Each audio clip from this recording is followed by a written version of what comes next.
할렐루야. 3월 14일 월요일 새벽 예배 말씀입니다. 성경 본문은 이사야 43장 21절 말씀입니다. 이사야 43장 21절 말씀입니다.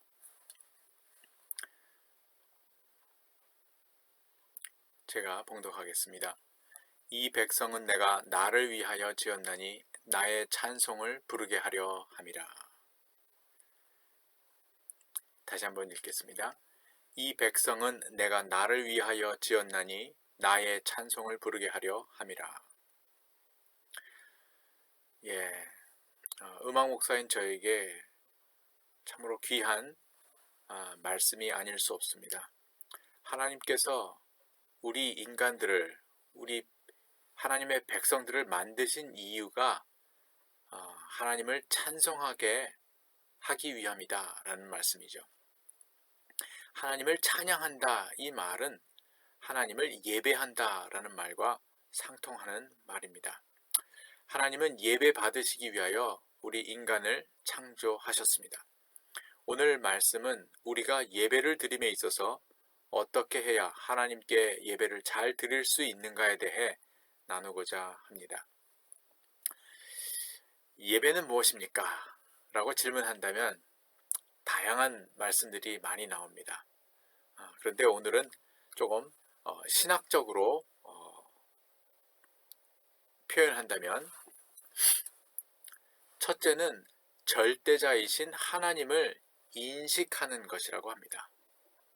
그리고 두 번째는 하나님의 십자가의 구속사건을 축하하는 행위이다 라고 그 예배를 딱 이 두 가지로 집약할 수 있습니다. 절대자이신 하나님을 인식하는 것, 그리고 하나님의 십자가의 구속사건을 축하하는 행위. 쉽죠, 여러분? 네. 다시 말하면 하나님이 온 우주 만물을 창조하신 분이시며 그분이 지금도 살아계셔서 현재 우리와 함께 하시는 것과 예수 그리스도를 통하여 우리의 모든 죄를 사하시고 그것을 믿는 자들에게 구원을 허락하신 것을 기뻐하는 것이다 라는 거죠. 우리 웨스트민스터 신앙고백 제1항을 보면은 사람의 첫째 되는 목적은 하나님을 영화롭게 하며 영원히 그를 즐거워하는 것이라고 말합니다. 이것은 결국 예배의 목적이 되는 것이죠. 하나님을 영화롭게 하고 그를 즐거워한다. 결국 예배의 목적이 되는 것입니다. 여러분, 예배를 성령의 임재 가운데 잘 드렸을 때에 어떤 결과가 일어날까요? 첫째, 하나님을 만나게 되고요. 또 회개하게 되고 기쁨이 넘치고 삶이 변화되고 새 사람이 됩니다. 이런 예배의 결과에 있어야 하는데 이런 예배의 결과들이 있어야 하는데 우리가 많은 예배를 드리는데 그렇지 못할 때가 있습니다. 오늘은 우리의 삶은 하나님께 드리는 예배입니다 라는 책에 있는 내용의 틀 안에서 짤막하게 예배를 방해하는 요소와 그 해결책들에 대해 나누고자 합니다. 첫 번째, 예배를 방해하는 요소는 회개하지 않은 죄입니다. 죄로 인한 장애물은 우리가 선택한 것입니다. 회개치 않는 죄는 현재 일어나는 것이어서 하나님을 예배하는 데 극복할 수 없는 장애물이 됩니다. 이사야 59장 2절 말씀입니다. 오직 너희 죄악이 너희와 너희 하나님 사이를 내었고 너희 죄가 그 얼굴을 가리워서 너희를 듣지 않으시게 함이니. 죄에 얽매여 있으면 몸은 와서 있지만 진정으로 예배드릴 수 없습니다. 우리 모두는 죄를 짓습니다. 그래서 항상 회개해야 하는 것입니다. 그런 의미에서 우리 세은교회의 주일 예배에 있는 참회의 기도 순서는 그런 차원에서 아주 귀한 예배인 것입니다. 때로는 내가 죄를 짓고 있다는 것을 모를 때도 있습니다. 그래서 다윗도 이런 기도를 했었습니다. 시편 19편 12절 13절입니다. 자기 허물을 능히 깨달을 자 누구리요? 나를 숨은 허물에서 벗어나게 하소서. 회개하는 것은 우리가 예배드리기 위해 하나님 앞에 서기 위해 꼭 필요한 것입니다. 우리가 죄악 가운데 살아간다면 우리는 하나님께 예배할 수 없습니다. 두 번째, 예배를 방해하는 것, 시간에 쫓기는 삶입니다. 요즘 사회는 21세기에 접어들며 더 빠르게, 더 정신없는 사회로 바뀌어졌습니다. 특별히 여러분들이 갖고 계시는 전화기가 젊었을 때 쓰던 전화기는 그냥 전화하기 위한 수단이었죠. 그런데 지금은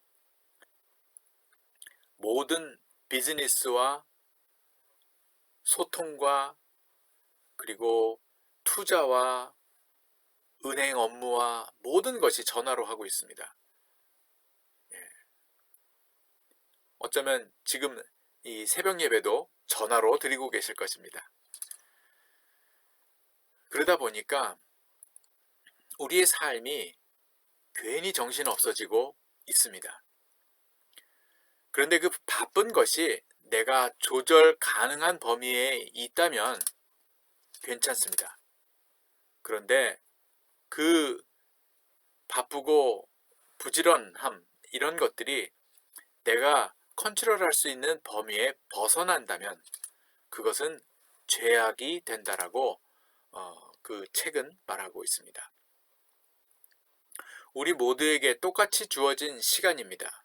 그 시간 또한 우리가 다스리며 예배해야 하는데 바쁜 것 때문에 하나님께 예배할 수 없고 스트레스 때문에 예배하는 삶이 아닌 짜증의 삶이 된다면 결국 누가 좋아하는 일일까요?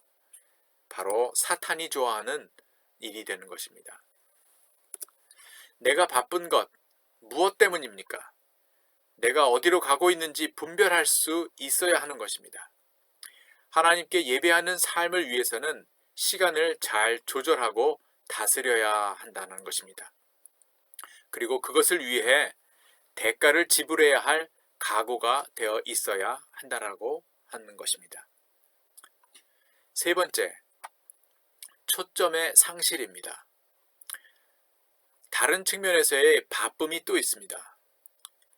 비록 몸은 예배 드리고 있는데 예배당에 와 있는데 그분의 생각이 예배에 초점을 맞추지 못하고 있다면 그것은 예배를 드리고 있는 것이 아닌 것입니다. 사탄의 또 하나의 최대 관심은 하나님을 예배하는 것을 방해하는 것입니다.